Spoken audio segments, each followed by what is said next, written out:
मौत दा मुकाबला कोई नहीं कर सकता। सुनन वालिया सुन ले भाई, मौत है लिखी होई। उस तू बचन बचावन वाला मैं नहीं डिठा कोई। जिस दी मौत दी वारी आवे उसनू कौन छड़ावे। पुत्र भाई बड़े बहादुर हर कोई आजिज़ आवे। जेड़ा आवे रो रो पुछे की होया अज तैनू। बोल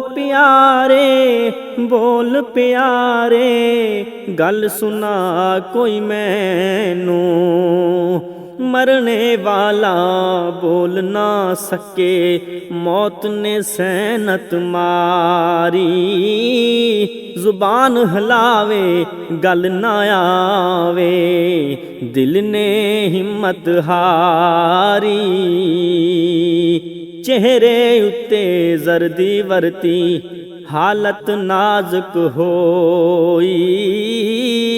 मौतों बचन बचावन वाला मिले हकीम ना कोई।